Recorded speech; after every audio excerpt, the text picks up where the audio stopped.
मुलांना, मी तुमच्यासाठी एक नवीन चॅनल घेऊन आले. माझ्या चॅनलचं नाव आहे आजीबाईचा बाटवा. आता आजीबाईच्या बाटव्यात अनेक औषधं असतात आणि गोष्टी पण असतात आईजवळ, युक्त्या पण असतात आजीजवळ, आणि बरंच काही काही असतं त्याच्यामध्ये. जादुई गोष्टीच असतात त्यात. तर तशा मी निरनिराळ्या गोष्टी तुम्हाला सांगते. मला माहिती गोष्ट ऐकायला तुम्हाला आवडते आणि रोज मी नवीन एक गोष्ट तुम्हाला सांगत असते. आजच्या गोष्टीचं नाव काय आहे माहिती का? दुःखी कावळा. काय नाव आहे? दुःखी कावळा. तर एक ना कावळा असतो बरं का, तो खूप दुःखी असतो. त्याला वाटत असतं देवाने आपल्याला काळा कुळकुळीत रंग दिला आहे, आणखीन कर्कश आवाज दिला आहे, आणि डोळे 2 दिलेत पण एकच बुबुळ दिले. काय हे आपलं रूप! कोणीच आपल्याला हे करत नाही, कुणालाच आपण आवडत नाही, अशा ह्याने तो दुःखी असतो. मग त्याला काय वाटतं, ती कोकिळा आहे ना, ती खूप सुखी असेल बरं का. मग तो उडत उडत कोकिळेकडं जातो आणि कोकिळ्याला विचारतो, कोकिळाताई कोकिळाताई, अगं तू सुखी आहेस ना?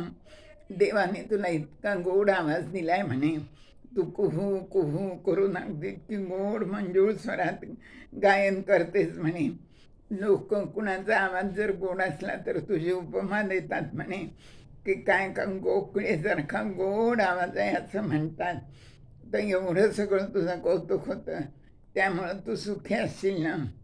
तर कोकिळा थोडा विचार करते आणि त्याला म्हणते, अरे आवाज दिलाय म्हणे गोड, पण रंग तर काळाच दिलाय ना. सगळे माझी कावळ्याशी तुलना करतात. कावळा कोणता आणि कोकिळा कोणती हे लवकर लोकांना कळतच नाही, आणि रंग काळा कुळकुळीतच दिलाय मला, आवाजाचं काय म्हणे. त्यामुळं मला काही, मी काही सुखी नाही आहे म्हणे. माझ्यापेक्षा सुखी ना तो बगळा असला पाहिजे म्हणे. तू त्याला जाऊन विचार म्हणे, की त्याला देवाने पांढरा शुभ्र रंग दिलाय आणि शिवाय गोड आवाज पण दिलाय म्हणे. कावळा उडत उडत बगळ्याकडे जातो. बगळ्याला विचारतो, बगळे दादा, तू खुश आहेस ना? तुला एवढा पांढरा शुभ्र रंग दिलाय, आणखीन शिवाय आवाज पण गोड दिलाय, तर तू सुखी असशील ना? बगळा म्हणतो, विचार करतो थोडा आणि म्हणतो, अरे पांढरा रंग दिलाय खरा, आवाज पण दिलाय, पण त्या पोपटानं बघ किती रंग दिले. हिरवा रंग दिलाय, लाल चुटूक चोच दिली आहे, आणि शिवाय पुन्हा त्याला मिठू मिठू करून गोड बोलता पण येतं. माझ्यापेक्षा कोण सुखी आहे? तो पोपटच सुखी असला पाहिजे म्हणे. कावळा पोपटाकडे जातो उडत उडत. पोपटाला विचारतो, पोपटा पोपटा मिठू मैया, तू सुखी आहेस ना? तुला देवाने हिरवागार रंग दिलाय आणि लाल चुटूक ओठ दिले आणि चोच दिली, आणि शिवाय मिठू मिठू करून गोड बोलतोस देखील तू, त्यामुळे तू नक्कीच सुखी असशील.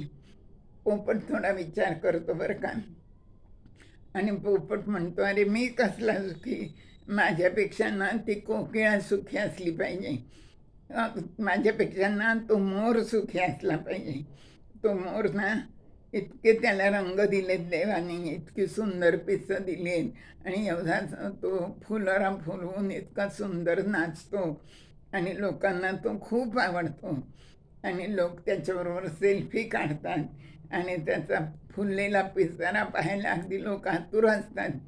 तर माझ्यापेक्षा ना तो मोरच सुखी असला पाहिजे. आता हे ऐकल्यावर कावळा परत त्या मोराकडं जातो आणि मोराला विचारतो बरं का, मोरा मोरा तू सुखी आहेस ना? मोरा मोरा काय तुझा तोरा, सुंदर पिसारा, सुंदर फुलवून पिसारा, नाचतोस सुंदर, लोकांना आवडतोस तू फार, तर तू नक्कीच सुखी असला पाहिजे. तुला इतकी सुंदर पिसं दिली आहेत, त्याच्यावर एवढे डोळे दिलेले आहेत, तर मला वाटतं तू सुखी असशील. तर मग तो मोर विचार करतो आणि तो म्हणतो, अरे पिसं दिलीत म्हणे, डोळे दिलेत इतके, पण त्यांना दृष्टी दिलीच नाही आहे ना म्हणे देवाने. आणि एक खरं सांगू का म्हणे कावळे दादा, माझ्यापेक्षा सगळ्यात सुखी तूच असला पाहिजे. त्याचं कारण सांगू का? आजपर्यंत एकाही झूमध्ये आणि एकाही पिंजऱ्यामध्ये मी कावळ्याला अडकवलेलं पाहिलं नाही आहे. आणि आम्हाला मात्र झूमध्ये वगैरे ठेवतात, बंदिवासात ठेवतात. तुला स्वातंत्र्य मिळालेलं आहे, तर त्यामुळं तू स्वतंत्रपणाने राहू शकतोस. आणि स्वातंत्र्याचं खरं सुख काय आहे ते फक्त तुलाच मिळतं. आम्हाला सगळ्यांना पारतंत्र्यात राहावं लागतं असं म्हणून मग तो मोर त्याला सांगतो बरं का. मग कावळा विचार करतो आणि त्याला पटतं. आणि मग त्याच्या लक्षात येतं की सगळ्यात सुखी आपणच आहोत. तर तात्पर्य काय आहे की आपण उगीचच दुःख करत असतो. आपल्याजवळ जे काय आहे ते न पाहता दुसऱ्यांकडं पाहून आपण विनाकारण दुःख करत असतो. त्यामुळं आपण आपल्याजवळ जे काय आहे, देवाने आपल्याला काय दिले ते पाहून सुखी आनंदी राहायला पाहिजे.